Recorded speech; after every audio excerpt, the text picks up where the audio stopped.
Maybe we need like how Fox movies open up. Maybe we need that for like an intro to the show. I don't know. I'm spitballing things. AOA podcast, we're back for another episode. It's your old pal and flying solo. That means you, the live audience, get to be the co-hosts.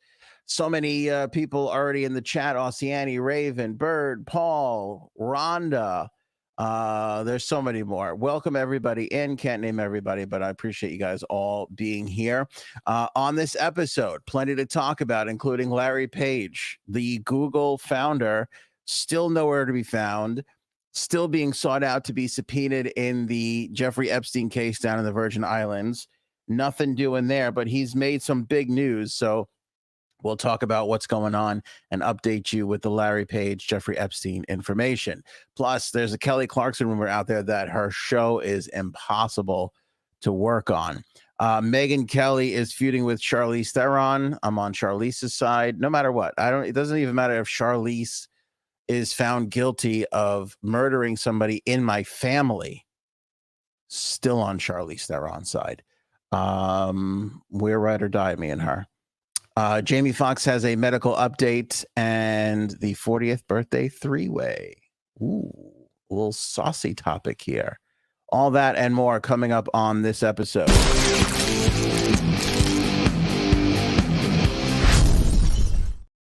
I think Cuddles is going to join us for the three-way conversation, so things are going to get a little tense. Hot and spicy. Stay tuned. Welcome in, everybody. Appreciate you guys for being here. Let's discuss Larry Page. Last time we talked about him, I said he hasn't been found. He hasn't been seen in a really long time. We talked about the fact that he has 4 or 5 private islands, kind of all spread out, some in the Caribbean, some by Fiji. People are saying they haven't really seen him in a while since the pandemic. I think one of the alleged sightings not too long ago was him and his wife on one of those hydroplane devices, you know, where it kind of looks like it's a surfboard with an engine underneath it and just kind of flies you across the water. That was the story. We put out a podcast, I think a week or so ago, a few days ago. It was a while ago now. It was May 4th. It was a week ago. So we discussed Larry Page missing. We discussed Larry Page missing, avoiding subpoena in Jeffrey Epstein, the world's most infamous child trafficker. That case, Larry Page missing, nowhere to be found. U.S. Virgin Islands and the officials down there, they are trying to serve this guy with a subpoena. They put it out to the world. Hey, we're trying to serve this guy with a subpoena. They're going back to the courts to find out if they can serve him this subpoena in some other way. Because in certain special cases, you can get a judge to say, okay, you don't have to actually hand him the subpoena in person. You can maybe do it through a third party. You can maybe do it via phone. Although I don't think they really do that a whole hell of a lot. You can do it through somebody who you know is seeing him, blah, blah, blah, so on and so forth. That was a week ago. Okay. Today, Google unveiled, and they have been talking about this, and there's been conferences and wherever they're doing it. I don't even know. Google unveiled their new AI search engine. It was a huge announcement. They're going to alter the way we search things on Google, and they're going to include more of a chat GPT style of searching. So Google's going to talk back to you now, and Google is going to be able to, through AI, just come up with more than here's the top article or here's the top website. Because that's kind of the way Google works right now. You search for something, chocolate chip cookie recipes. They're going to come up with whatever, through search engine optimization has the highest hits on a web page. They're going to come up with maybe an article that's gotten a lot of, views and whatever. So that's how they're going to populate your search results. Now, much like Chat GPT, where you say, hey, tell me this, and it puts it into a conversational style. That's what Google is going to become. It's a pretty large step in the technological sense of our civilization, right? Because it's the biggest way we find information, right? Google, YouTube, TikTok coming up, behind those two. And this is going to certainly change the way we look and learn and discover whatever, whether it be recipes or knowledge or philosophy. It's going to change things. It's a pretty significant leap. It's the next step in our society, in our technological world, right? It was the internet, then it was social media. Now it's AI. That's the big next turn. Well, because of this huge announcement, Larry Page's net worth has gone up $8.7 billion. That's how much this announcement, not here it is, here's the product, here you go, everybody, enjoy it today. Just the announcement that they're going to start experimenting with this more conversational search engine powered by AI has driven Larry Page's net worth up $8.7 billion to $106.2 billion. Sergey Brin, his partner, also kind of an interest in the Epstein case. His net worth went up $8.3 billion to $101.5 billion. This is according to the Bloomberg Billionaire Index. Now, why am I saying this all this way? I'm coming to a crescendo. I'm getting to a point here for those of you crazy about the Epstein news.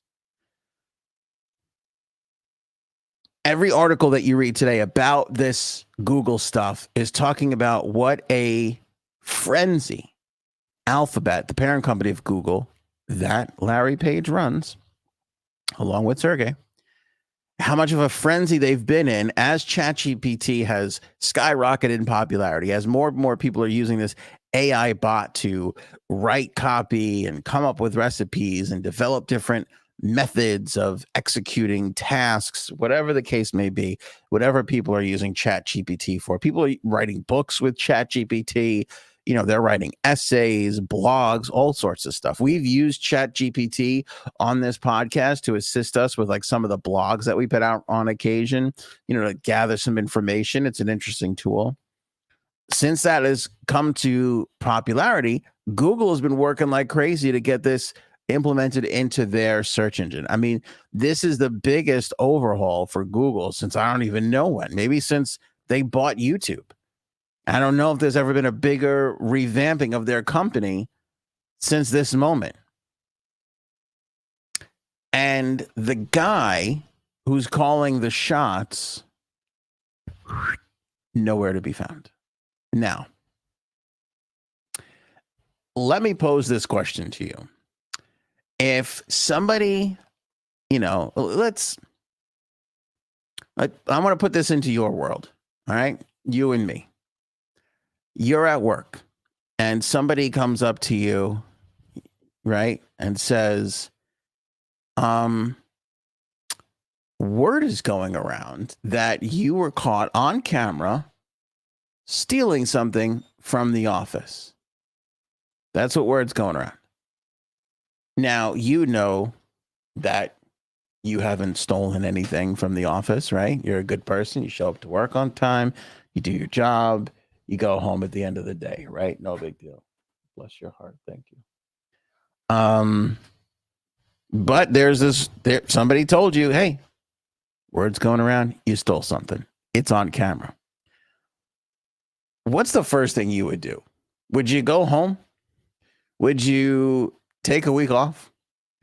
Or, I don't know, would you go to the boss or the people and say, hey, what's this crazy rumor going around? I didn't steal anything. I'd love to clear the air with you because I definitely didn't do this.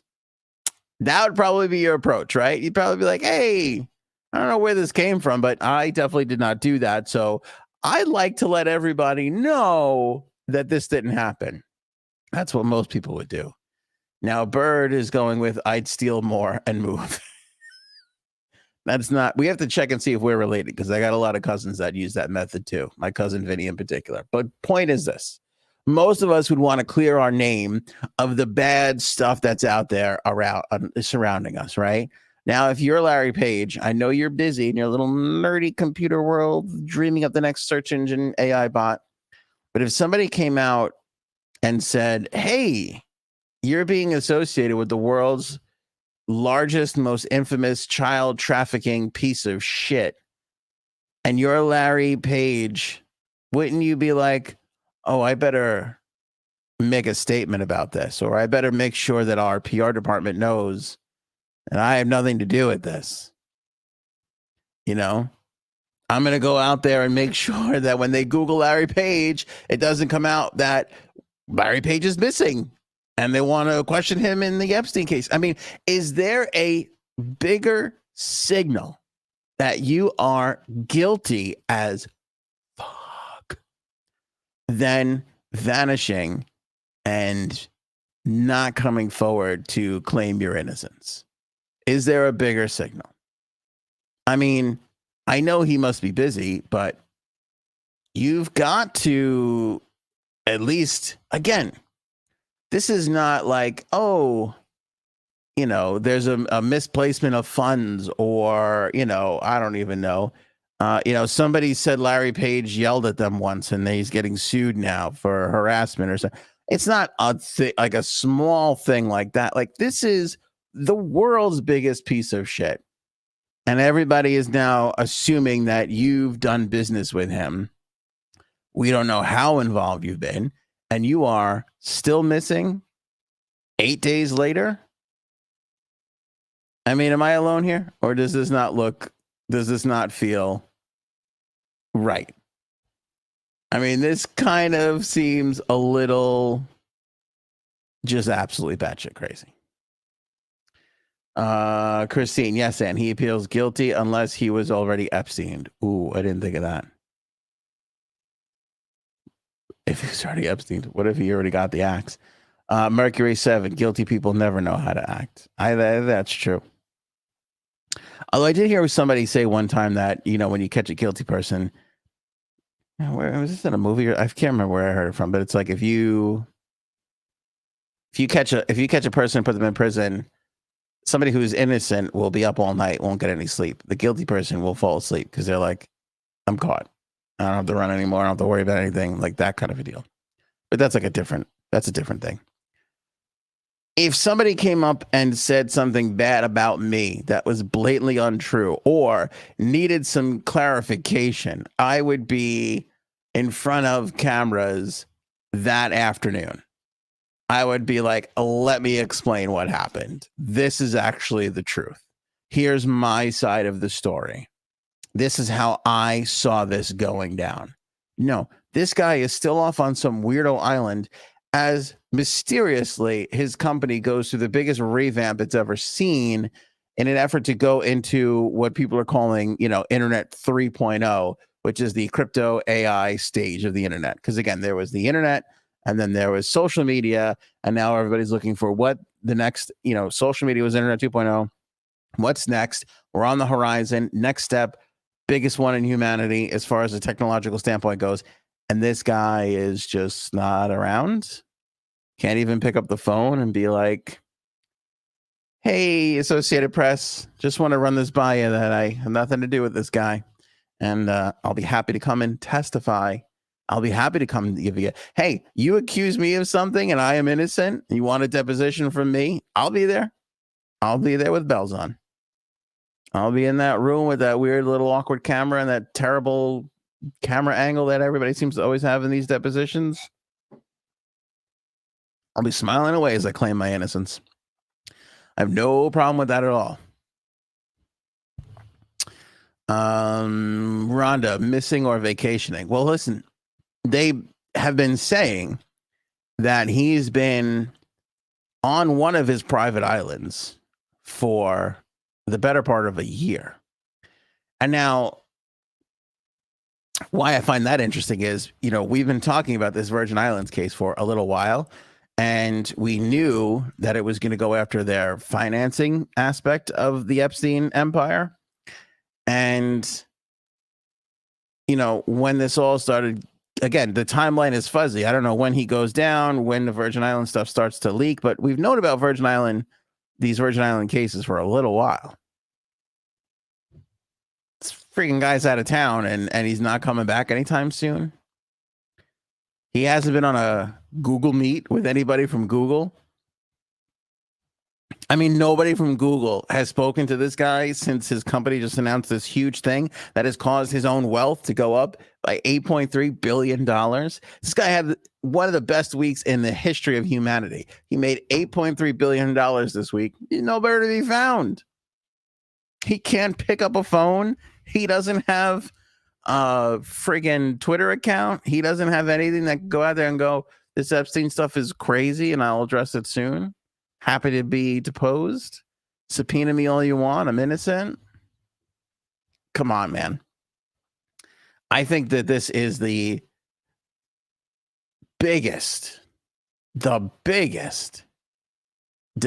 in the whole Epstein thing since they found Ghislaine. I mean, this is it. Because, Jamie Dimon being deposed and interviewed is interesting.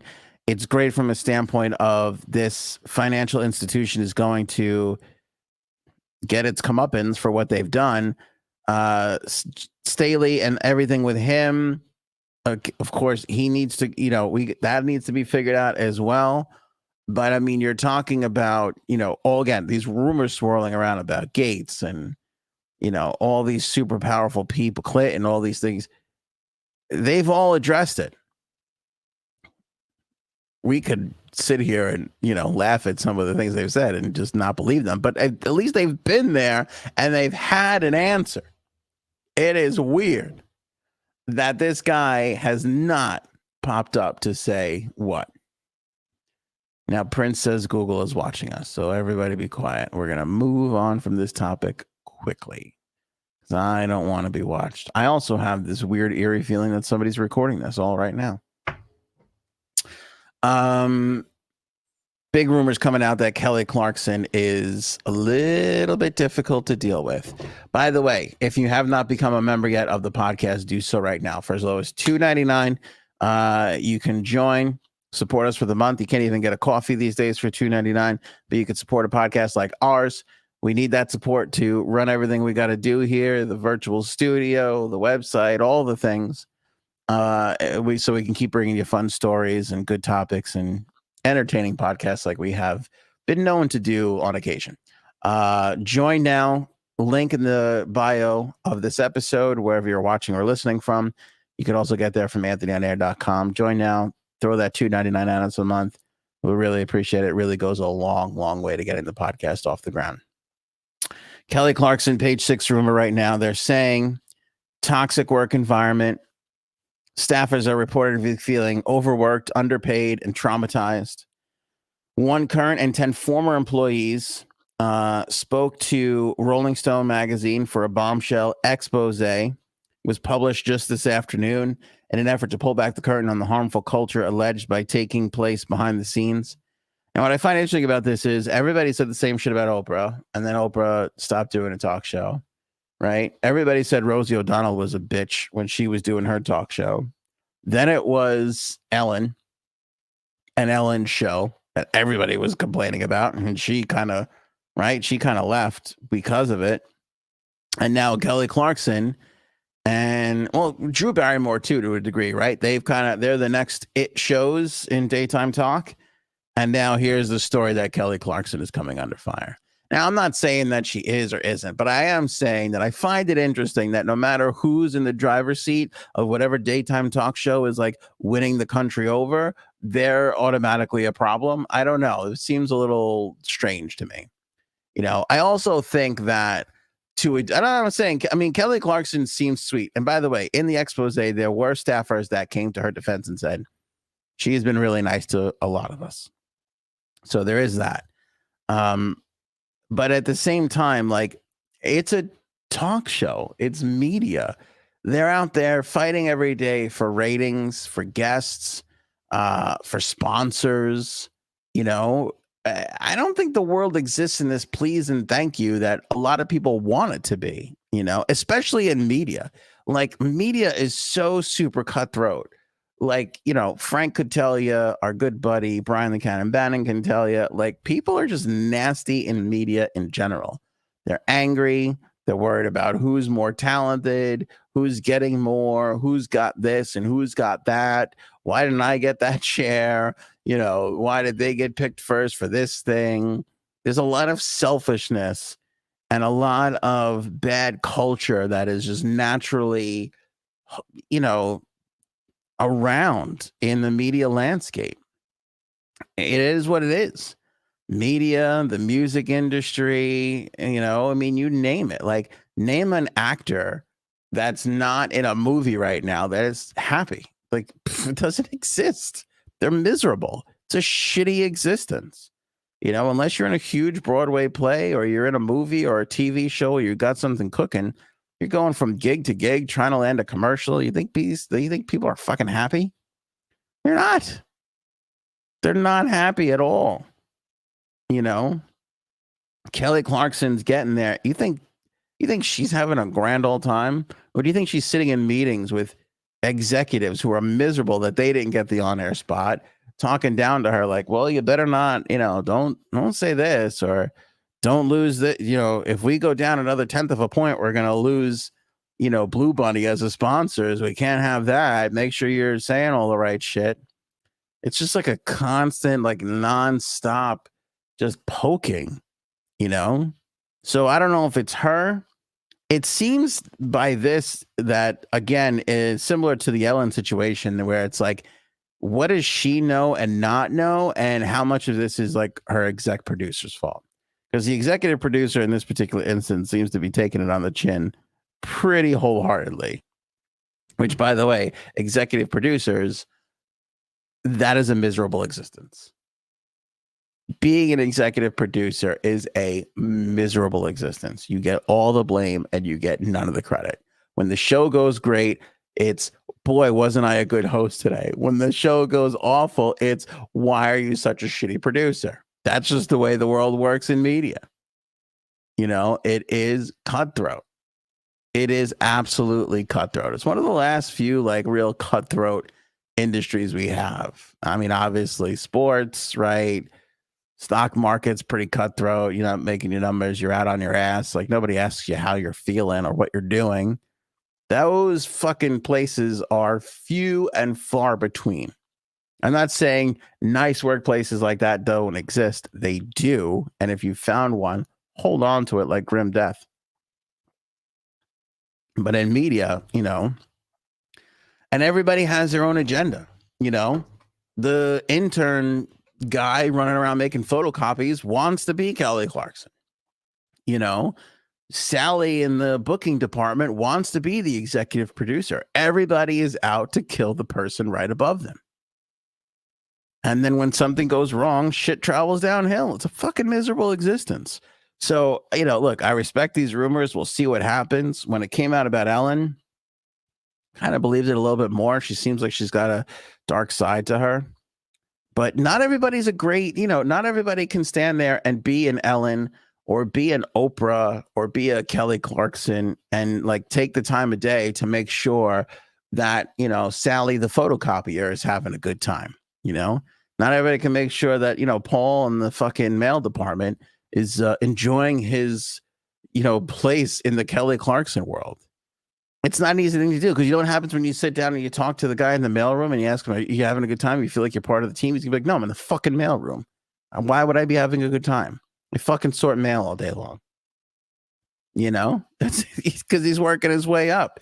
And that's a miserable way to be. So I don't know what show has this like grand old wonderful, environment. It's just not a place where that sort of behavior or surroundings can be really cultivated. It's just not that easy to do. It's just not that easy to do. I've been a part of like fun workplaces and none of them have been in media. I mean, they really haven't. Once for a few months, while one of our toxic people at one place that I worked had left because she was being toxic. And they gave her her fucking papers and sent her packing. And then something happened and she came back. But we had like a month and a half without her where the whole team, literally, I don't want to get too into specifics, but literally our boss got canned. And the whole team, they were like, can you guys run yourselves while the boss is gone, while we figure out a way to move on? And we were like, yeah. And it was the greatest, most productive month and a half ever. It reminded me of The Office when they couldn't find somebody to replace Michael and everybody kept dropping out. And Jim was like, we don't need a boss. We're kind of doing everything on our own. And then they hired Dwight and it all went downhill from there. That's kind of what it was like. It was just like a wonderful, like, we got this figured out. We could do this. That was it. That was the only really super happy environment time in our existence, or in my existence in media. I wish there was more. There just wasn't. Greatest job ever, you might be wondering, when I worked for two brokers and they bought me lunch every single day. That was the best. It didn't get any better than that. Speaking of miserables, let's move on to the other one, Megyn Kelly. Boy, is she miserable, right? In her little podcasting world. She is getting into it with Charlize Theron, who coincidentally played her in that movie Bombshell, which is really good. But Charlize Theron has a transgender child and was taking issue with people who are being anti-trans or against drag queens. This is the new craze now, is to be anti-drag queen. Again, because like everything else, we can't just like tackle an issue or talk about something, you know, where things are butting up against each other and figure it out. It has to be, we're either grooming children, you know, entirely, or there's nothing wrong with drag queens. Like there can't just be an isolated incident where, okay, maybe this happened and we could have handled it better, or maybe we're being too mean to drag queens and we could be a little bit more understanding. There can't be any of that. It has to be, you're either a pedophile or, you know, there's other, you know, I don't understand why we get polarized so much. I mean, I do. I blame cable news. But outside of that, it just seems like we get fucking crazy with all these issues. So, you know, okay, so Charlize has got a transgender kid and is, you know, upset that people are taking issue with drag queens these days. And then on the other side, you have Megyn Kelly, who just like every drag queen is a pedophile and grooming children. Okay. And so I guess Charlize Theron said, you know, if anybody has any, so they did this drag queen telethon, which again is another instance on how crazy we get. Cause it's like, can't we just be nice to drag queens? They're entertaining people. They're entertainers. They're fun. They're people. There's nothing wrong with them. Can't we just be nice? And it's like, you can't. So then you like want to defend them. And it's like, you can't just defend them. You got to have like a telethon for them, which seems kind of weird. Like if people were like, let's have a telethon for Ant, I'd be like, I'm going to pass on the, that feels weird. That just seems strange. Like, all right, GoFundMe. Okay, maybe, but is this 1985? What the fuck are we doing? So anyway, so during the telethon, anyway, the point is it's nice that people are trying to stand up for what they believe in, which there's nothing wrong with drag queens, right? So she says during that, I'll fuck anybody up who is trying to fuck with anything drag queens. This is what Charlize Theron says. So now Megyn Kelly sees this and she takes this as an opportunity to, you know, drum up some interest and dust up. And she says she invites Charlize Theron to come fuck her up. Because she, according to her, you know, in Megyn Kelly's world, every drag queen is grooming children. What's interesting too, because I listened to the clip where where Megyn Kelly was talking about this, and she was like, "I've been to drag queen shows; they're fine. There's nothing wrong with them." Okay, good. Then you should be good. You should. It should be the end. That should be where we end. All right. If there's like a something that happened in a school or an incident or something, okay, that might be a situation where that little community can take care of it or figure it out. But the way people talk about it, it's like they talk about it like Epstein, the way some of these people carry on about this stuff. Like this is huge fucking thing, which I don't understand. I mean, I don't know why people just can't leave well enough alone. You know, people want to have a telethon for a fucking, you know, cause. Great. I just hope they encourage them to rewind their VHSs before they bring them back to the fucking video store. If people want to do, you know, whatever, fine.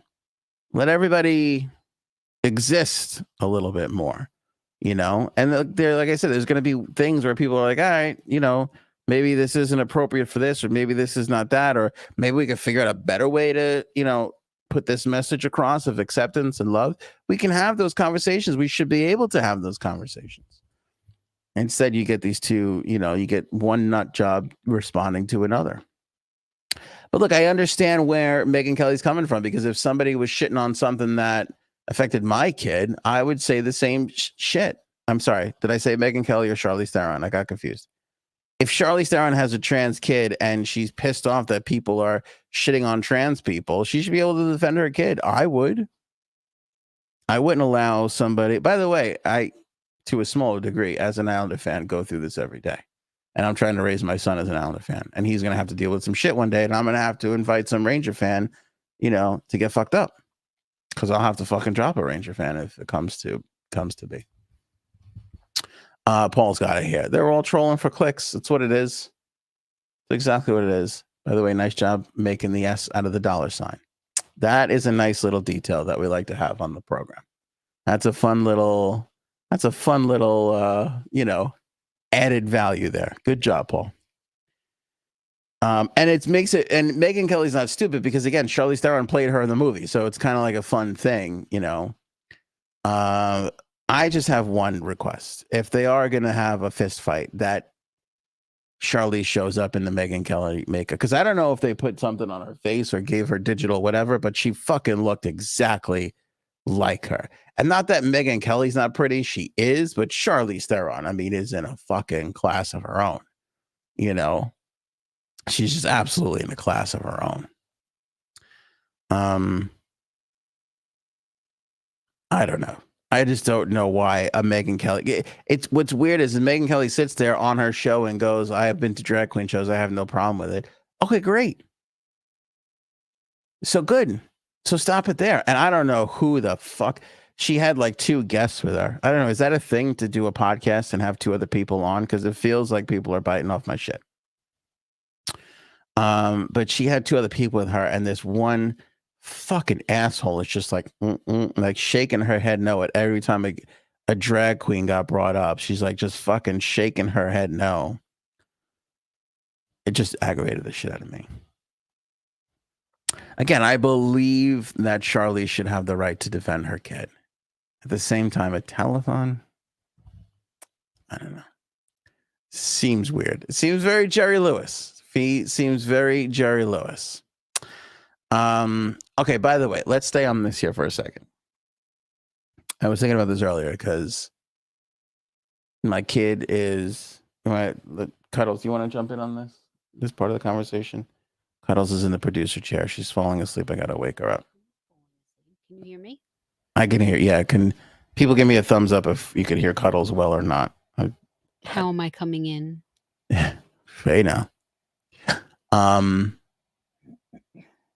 I was thinking about this because people get upset about the whole remember the whole bathroom thing and trans people in bathrooms and men in bathrooms and all this and that crazy stuff, right? Remember all this stuff that was going on a while ago? That was like all calmed down.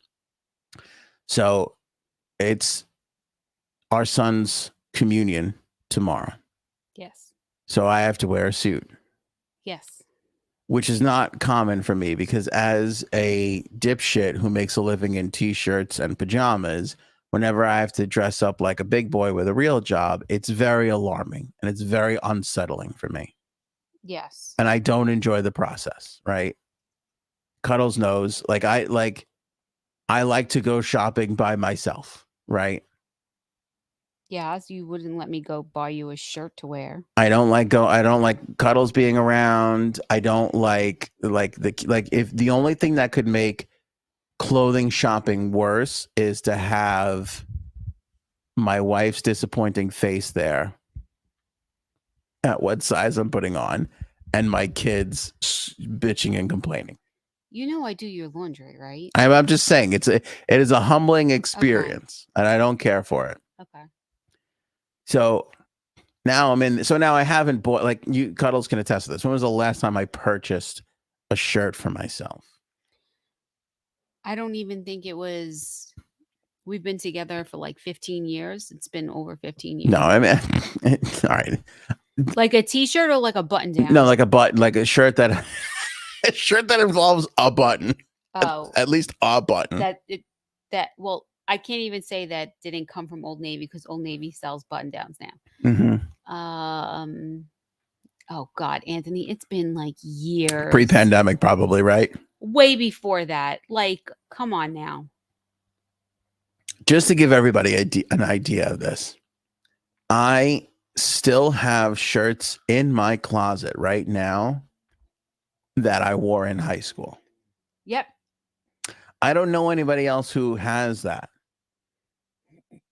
because I just don't buy fancy boy clothing. It's just not. You don't buy adult clothing. I don't dress like an adult. I've made a living. You look like a grown child. Making dick jokes and being stupid. And it's worked for me so far. And you don't need a suit to do that. So. Has it worked? Well. Become a member, everybody. Make sure it's working. Prove Cuddle's wrong. Join now. Link in the description below. AnthonyOnAir.com. So I go. So now Cuddles is not lying. Old Navy tends to be the choice because Old Navy is where people who don't give a shit what they look like go to shop, right? Yes. That is what we're signaling to the world. Where'd you get that? Old Navy. Oh, now it makes sense. That's why you look like that. You don't give a shit how you appear. So I went to, I would say, a designer store. I went to someplace that makes Old Navy look like the trailer park that it really is. Are you going to tell people? You can tell. You went to Kohl's. Yeah. I went to Kohl's. You went to Kohl's. Okay. At least Kohl's has like a Sephora inside. That's like high class. Now, is it? Because it felt to me a little Macy's-ish. It is. It's like no, Macy's is a step higher than Kohl's. Yes. Yeah. But I was taken back by, this is the first time I think I've ever been at a Kohl's. Because I was taken back by how much of it reminded me of Macy's. Anyway. So now I haven't bought a shirt in a long time. I have no idea what size I am. If you've ever bought a shirt from Man, you know, its sleeves matter and then the neck size all matter. So I can't fucking remember anything. So I grab like 12 shirts and I go and take them into the dressing room. Now I go into the dressing room and there's women in the dressing room. So now I panic and I go, oh shit, I'm in the women's dressing room. And I go back out and I look at the sign and it just says dressing room. So I look around and I ask somebody, where's the male dressing room? And she goes, we only have one dressing room. It's all gender. Isn't that what they call it? All and gender. Then, right. So and then I think back and I go, wait a second. 4 years ago, the last time I had to buy something that I had to try on at Old Navy, it was the same thing in the Old Navy. So my point is, everybody's panicking about bathrooms and what gender could use what bathroom, but nobody, like, it's so hypocritical. Nobody gave a shit about all these all gender dressing rooms. Who tries on clothes at Old Navy? Well, some people who want to look nice. You go home, you try it on. If you don't like it, you bring it back and you return it. Yeah, that's like the norm, right? Yeah, who tries on stuff there? It's weird to try on shit. It's so much better to just order stuff online and then bring it back if we need to. Mm-hmm. I order like 4 or 5 dresses, try them on. What works, works. What doesn't. But I find it interesting that we went to this whole hubbub about who gets to use what bathroom. And then all along, we've had all gender dressing rooms. And nobody gave a shit about that. Nobody was like, oh, those dressing rooms are a problem too. Because we just don't care. All this stuff is bullshit that people get so upset about. You know? Anyway, I thought that was interesting. And I also found that it didn't feel like weird. Like the same thing when you go into a bathroom that both genders use. That doesn't really feel weird to me. You know? I didn't feel, although I did, there was a couple of I was uncomfortable with the intimacy. One girl told another girl, we've reached a new point in our relationship because what did she say? Not undergarments, or what do you call like Spanx? Like what, like Shapewear. That's exactly what she said. Shapewear. She goes, when you're helping me put on shapewear, we've reached another level in our relationship. That's what she said to the other girl. And I was uncomfortable with the friendship development of that. Why? You helped me get into it. Yeah, that's different. You need someone to pull up the back. I know that's different. I just don't like people like becoming closer friends. It makes me uncomfortable. It makes me worried that somebody's going to want to be my friend one day. And then's going to ask me to like. The reason why you don't have friends. Exactly. Space. And then, okay, some guy comes up to me. Tell me if you think this is weird. Oh, here we go. This guy's walking around. He's on the phone with somebody. Annoying. Then he has a ponytail. Second strike. Then he said something about brands as he's on like the thing. Then he comes up to me and he goes, "What brand do you like?" And I look at him and I go, "What are you talking about?" He's like, "I need to buy a shirt and I don't know what brands are good." Now, I don't want to be around the person I've chosen to spend the rest of my life with when I'm clothes shopping. Do you think I want to talk to fucking Daryl with a ponytail and give him shirt advice? By the way, this is what I was wearing in the store. Is Daryl fucking blind or clueless? How stupid do you have to be to ask this person what's a good shirt brand? Do I look like I know what the fuck a good button-down t-shirt brand is? I mean, honestly, do it look like I have a fucking clue? Honestly, at Kohl's, like, what's the difference? Yeah. You know what the brands were? Hagar and Alt 9. What the fuck are those things? They did have Izod and Tommy Hilfiger, which I know those are brands. But I'm like, stop talking. I think he was trying to hit on me. Like, I almost said to him, like, he could have you. Are you gay? Because I'm flattered, but I got to move on because I would rather address getting hit on by a gay. I'm more comfortable with that than giving another heterosexual man t-shirt, button-down shirt advice. Maybe he was just stressed. Maybe, he was having a rough day. He just couldn't do it. I mean, what's next? Is he going to go out to a homeless person and ask for stock tips? You're so stupid. That. I mean, it's the same thing. Oh, let me get the guy dressed like shit in a Bad Islander logo t-shirt and ask him what fucking button-down shirt he likes. Maybe he was an Islanders fan and he thought you had style. Trust me. Daryl was not an Islander fan.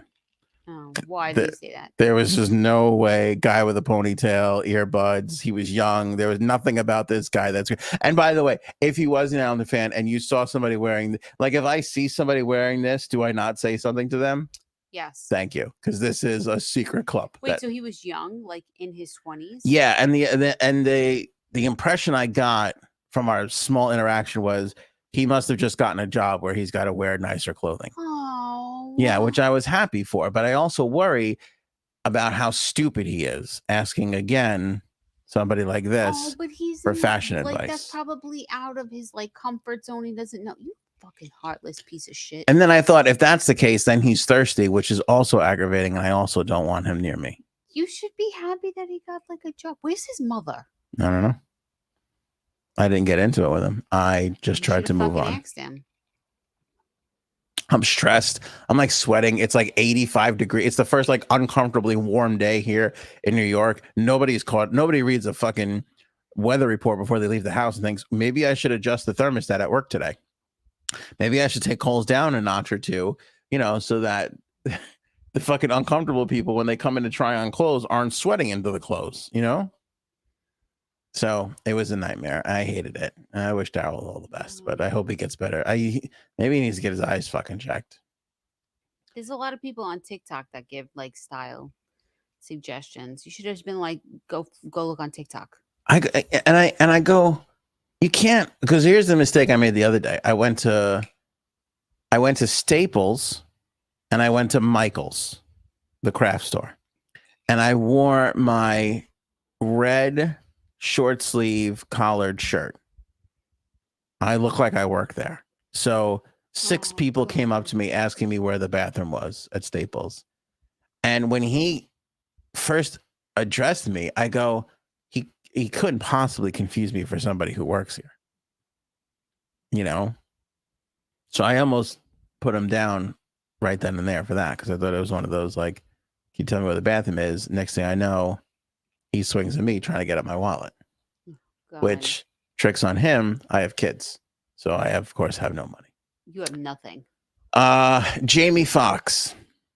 Oh, Yeah, how is he? another update on Jamie Foxx. I feel like we're giving endless updates on Jamie Foxx where we learn basically nothing. But supposedly the Radar Online reported that his family members were preparing for the worst as he was in the hospital. And then some other like French outlet reported that he was on life support in the ICU. So in response to this, as it started to go crazy viral, his daughter came out and said that her dad is doing just fine. I'll read you the quote. Update from the family. Sad to see how the media runs wild. My dad has been out of the hospital for weeks recuperating. In fact, he was playing pickleball yesterday. Thanks for everyone's prayers and support. We have an exciting work announcement coming next week, too. So that's what she said. I thought he was just on his deathbed. Now he's playing pickleball? Now he's playing pickleball. Yeah. What did I miss? If you listen to my dad, who's visiting from Florida right now, tough on the knees. God. I'm going to use my father's knowledge to deduce that whatever this hospital stay was caused by, it wasn't anything to do with his knees. Because from the way he explains it, there's no way he'd be able to be on a pickleball court. My dad goes like this. You see this pickleball? I go, yeah. He goes, everybody I know who plays it now, their knees are shot. I go, good job, Dad. Way to avoid that problem. Way to sit on your ass and not fall into the tranche of a pickleball injury. But again, no update on what it was. Like, I just tell us what happened, because I'm going to tell you what I think it is right now. And I'm going to say it was a bad herpes outbreak. I'm going to say that motherfucker was bleeding about the mouth and penis, because why would you keep, if he had a stroke, just be like, he had a stroke, he's fine now. You know, what are you hiding or protecting other than herpes? I can't imagine, because that's like the only real embarrassing shit that can happen. True. Or gonorrhea, one of those. Or gonorrhea. Good point, Cuddles. Outside of bleeding from the penis, I don't know what the fuck they're protecting. You know what I'm saying? Because it's like, just be like, yeah, well, he had a heart attack, or his heart's all fucked up, or this, or whatever. I don't know what they're protecting. You know? Sybil, and you should be flattered that he asked for your advice. You come across as having your own great style. Why aren't you that nice to me? That was really lovely, Sybil. I mean, it's only the first time anybody has ever said I've had style. So I appreciate you, but I also want to see if you've had your prescription glasses checked recently. Because you right now appear to be Mrs. Riley from My Cousin Vinny. Oh, hold on. I agree with Cuddles. You are heartless. Okay, that makes more sense. That's more of what I'm used to. So that's Jamie Foxx. He's got herpes. You heard it here first, everybody. Final topic. I found this to be quite bizarre. 40th birthday three-way. So this article was trending. And the title of the article was, I gave into my husband's threesome dream as his 40th birthday gift. Now, let me see here. I don't know if Bird is still with us. She's our local threesome expert. Call her in here. She is here. She's here. Bird, how's she doing? Okay. I don't know. I haven't checked in on Bird in a while. Bird, how are you? Also, have you had any threesomes since the last threesome we spoke about? But would you call that a threesome? Because I think that's more of a throuple. She was in a full relationship. Okay. Yeah. Like, you wouldn't refer to that as a threesome, would you? You would say I was in a throuple. Anyway, this is an author, Pamela Druckerman. Have you heard of Pamela? No. Supposedly she is very well respected. And her husband, who is also known as an author, Simon Cooper, Kuper, supposedly he asked for a threesome for his 40th birthday. Now, this was put into a book, so this is a little bit of a callback to years ago. So Simon's 53 now, so he was 40 and what is that, like 13 years ago? 13 years ago. Update from Bird. No more threesomes. Shut down that threesome train. Is thruples like being a vegetarian? It's a nice idea, but completely unsustainable long term. Probably. Because I don't know anybody who's been a fucking vegetarian for 46 years. They do not exist. I love the vegetarian people, but it's kind of a made up thing that's unsustainable. Anyway, so Druckerman is married to Simon. She says, I'm going to buy Simon a vintage watch for his 40th birthday party.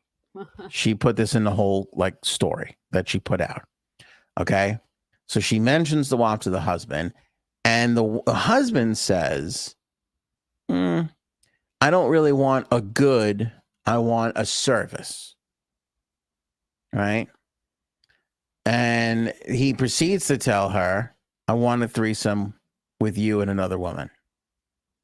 She brushes it off, gives it an eye roll, says, in your dreams. So she says that despite finding the idea unappealing, she said, and I quote here, she started to reconsider, saying, I pity him heading into his 40s, consigned to sleeping with the same woman, me, for the rest of his life. I like what a threesome signifies, that we're not sliding quietly into middle age. All right. So she decides, I'm going to do this. I'm going to find a female to take part. So her first thought is that she would find somebody that she knows to be the third person. I guess she found somebody, friend of a friend. They turned down the proposal, which, by the way, can you imagine a more embarrassing, is emasculating the word? I don't know. But it's so awkward. But it's like you don't really want to do something, but you're doing it for the person you love. So you put yourself out there and then the person rejects you. Oh. That's not a good feeling. No. Like if I didn't want to do something, like most of the things I'm asked to do around the house, and then I reach out for help to accomplish that goal and the person's like, no, I'll be like, all right, fuck it. I'm not doing it then. But credit this Druckerman. She goes on. So she decides, okay, well, internet's going to be the only way I'm going to do this. So I guess she starts searching the internet. I should really put her in touch with Byron, because she found somebody to sleep with her husband really quick. So she finds this person who she refers to as N. She says she's a straight divorced mom in her late 40s. They start exchanging emails. They decide to meet in person. She pitches the idea to N, and N, after multiple meetings, agrees. So once she agrees, they schedule the threesome for a week later. Okay, I want to see how Cuddles reacts to this. Okay. She schedules. Oh wait, hold on. Bird update. Not that Bird wouldn't do one. She's just not in this situation and hasn't been for a while. Got it. Thanks for the clarification. I like that because you don't want to close the door on the whole thing. What if somebody in the live chat wants to jump in on a threesome with Bird? You know what I'm saying? Mm-hmm. We're not here to close doors on one another. So, okay, the girl agrees. This is what she says. We scheduled the threesome for a week later at lunchtime in a small apartment that my husband uses as an office.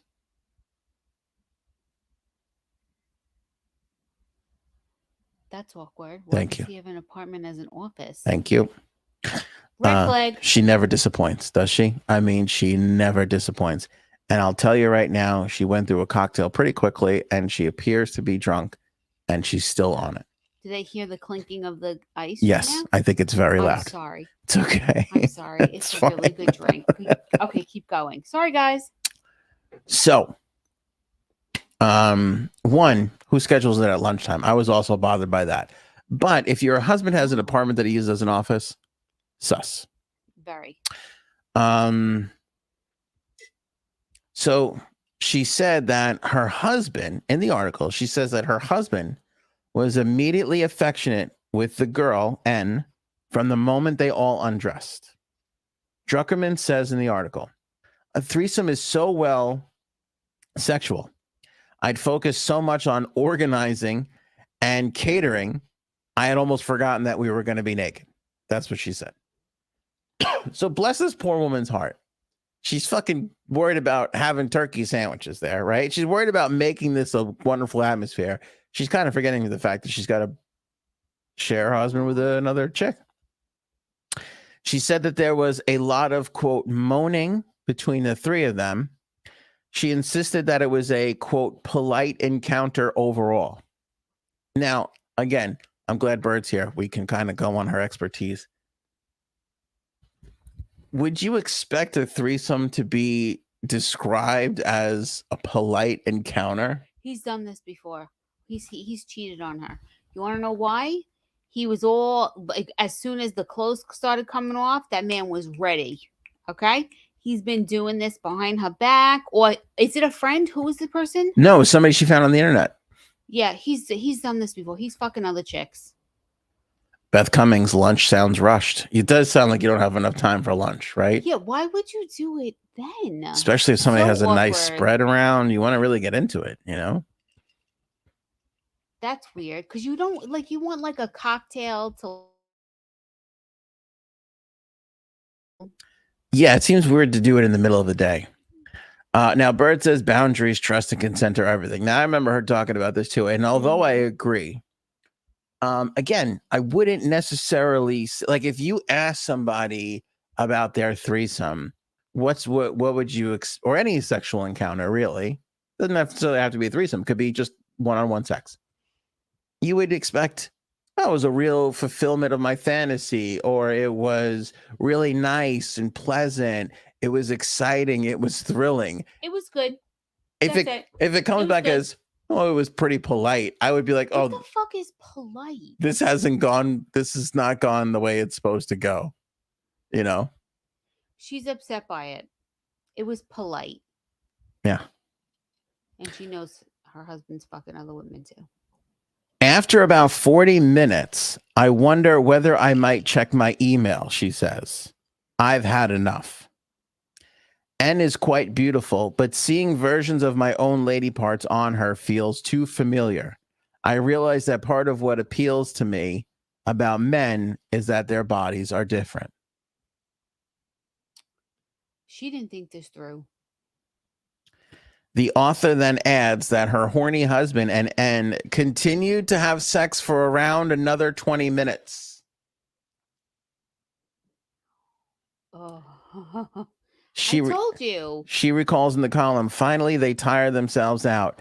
There's a sweet moment at the end where the three of us lie together under the covers with the birthday boy in the middle. He's beaming. I'll later get a series of heartfelt thank you notes saying it was as good as he'd hoped.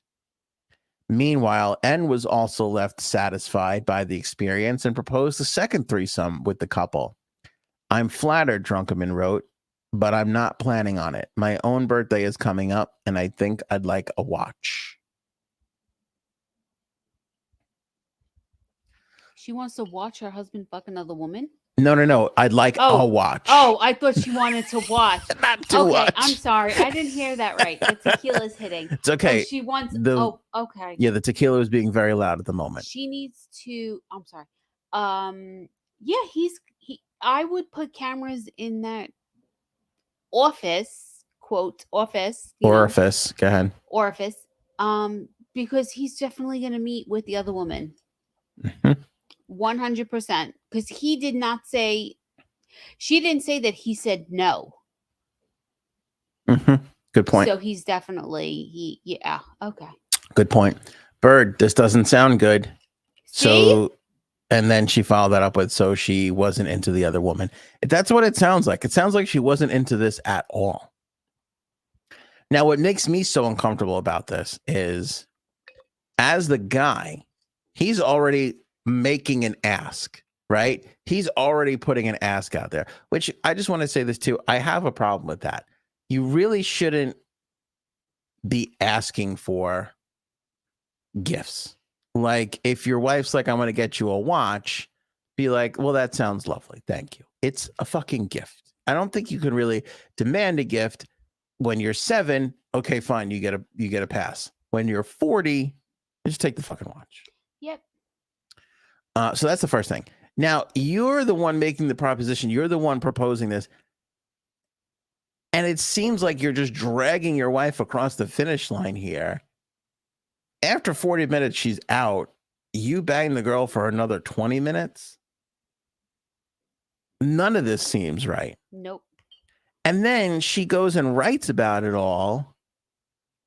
Part of me feels like she's putting this out there to confirm that she's not wrong. What she is. She's validated in what she feels. Yeah.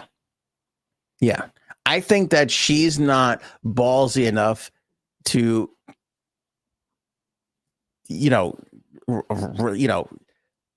pinpoint what she's feeling, that she's going to put this out there this way, and then other people are going to tell her, and it's going to validate her. Because she did it for him, so she doesn't want him to feel bad. Yeah. Yeah. I would love an update. When did she post this? When did this come out? Like today. Fuck. I know. I would love an update, like a couple of months down, if she's able to look at him the same, and if he's, Yeah. Bird says it sounds like she was trying to give her man something. Not a great setup. It should be something everyone wants to do and be involved in. That's what everybody who has a threesome says. Because, like, if you're this guy now and this is your experience, like, how do you not feel like a huge piece of shit? Because it was all about him. He didn't care. She was giving him what he wanted for his birthday. Rhonda, maybe it's less serious when you do it at lunch. Oh, maybe. Is it like degrees of a date? Like a dinner date is serious, but a lunch date's like, I don't know if I really like this person. Is it like coffee? Let's go just going to get coffee. Let's go get coffee. The second one is like a drink. Oh, I feel bad for this woman. I feel horrible. And here's the thing. Because I feel like I'm an asshole sometimes. You are. Thank you. But I feel like bad when I read this. And then I wonder, am I just making myself feel superior to this? Like, you know what I mean? Like, I don't. But like when I read this, I was like, this is a tragedy. Like, I would have never, if this experience happened to me, I would have never put it out in the public. But maybe Where did she put this? Maybe that's the way, like, you cleanse yourself through it all. Is this like a Reddit thing kind of a thing? No, she did. No, she's an author, writes books and everything like that. Oh. But for this particular story, it's a good question, Cuddles, and we should say Daily Mail. Like, does she feel like there's going to be women out there that have gone through the same thing? Right. Like, is this a cry for help? Or is this like, I'm just like you, we're together in this? Like, no, we're not. Like, I'm not going to sit back while my husband fucks another woman. Like, we're not the same. Well, I knew that. Yeah, you know that. I would never dare ask her this. But I mean, I don't know. I just, when you get into a committed relationship, it's a tough thing, and you make an ask like that. And then you could tell, like, she's not that into it. And the fact that he allowed her, that's what I think what bothers me so much. The fact that he allowed her to carry on with it. You know what I mean? Yeah. Like. Well, that's disregard. He did not care that everyone was enjoying themselves. It was just what him and this other woman, or really just what he was enjoying. Right. Now, do you think that's like not right? Because I don't think that that's right. But here's my question. Forget the sexual part of this, the threesome and whatever. I find it uncomfortable for a grown man to be this selfish. Meaning, like, even if he was like, I want to buy, let's say if it was like, I want to buy a Ferrari. I know money's tight, but I've always wanted a Ferrari and I want to buy a Ferrari. And then he goes and buys the Ferrari. I think there's something like, listen, everybody should be able to have their little treats and things. And, but when you're compromising the main partnership of the relationship. Yeah, this is something that could break a marriage. Right? You can't take this stuff back. I think it can. You could sell a Ferrari, but like something like this, you can't really take back. She'll never forget that. No. And then And women never, we never forget. We can tell you what you did 8 years ago at an exact time. And we will bring it up 20 years from now, 30 years from now, 40 years from now. So she will bring it up. He's fucked. He's doomed. Christine with a great point. The fact that the other woman continued for another 20 minutes, selfish, but totally ignored the wife's nonverbal communication. Yes. Yeah, like the very true. second she taps out, like it's over. Unless she was like, I was enjoying watching them, or I found this to be exhilarating or exciting, or there was a whole new thing of just stepping out of it and looking at it. But she didn't say that at No. all. She sounded like she just wasn't attracted to another like to the female, and that's okay. But once they noticed that, they should have noticed that, it should have been like, okay, that's it. We shouldn't do this. Like, let's end it now. But they didn't. They kept going, which is so wrong. That's fucking wrong. Yeah. And that's what she will remember, and let him fuck up, and she will bring that up to his ass. He will never live that down. Right? Like it's bad for the real, even though she might say it's fine or whatever, it's bad, right? Because in her mind, she's hurt. So it's going to affect everything else from then on. If you hear the word fine out of a woman's mouth, it is not fine. You should be afraid. Right. You should be very afraid. Bird. Exactly. I didn't mind not participating, but that was communicated. Read the room, guys. Very good. Yeah. Exactly. Yeah. All right. There's the 40th birthday three-way. Weird, right? Don't get any ideas. I wouldn't dream of it. All right. Thank you, Cuddles. You're very welcome. A pleasure as always. As always. Cuddles, ladies and gentlemen. There she goes. If you're wondering why I'm ushering her off before the end of the show, that's because from a technical standpoint, I can't play the closing music if she's talking on the microphone. So that's why Cuddles is taking the quote unquote J-Sab's exit. And she's got to get another drink. There you go. Not to take J-Sab's down a notch for her not being here, but let's be honest, she loves to leave before the show's over. Much like Miss Druckerman did before the threesome was over. Look at how it all ties together. Isn't that interesting? All right, that's it for us. Appreciate you guys being here. Thank you for being the co-host on this episode. Every time Frankie C and J-Sabs aren't here, I'm reminded about how much better the show is without them. Kidding. It's not. I love them dearly. I can't wait for them to come back. And we will be back. So make sure you're subscribed. Make sure you hit the thumbs up on the video, whether you're watching on Facebook or YouTube's. If you're on Spotify, make sure you I don't even know what they do over there on Spotify, but I know our videos are up there. So do whatever is positive to help us grow. And Christine beat me to it, but happy Mother's Day to Cuddles, my mother, my daughter, who is the mother of lots of stuffed animals, as she explained to me earlier today, and all the moms out there.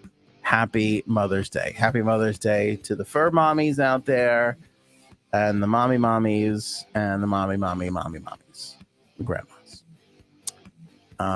That's it for us. Love you all. Catch you next time. Show me potato salad. Maybe we should go now. Go ahead.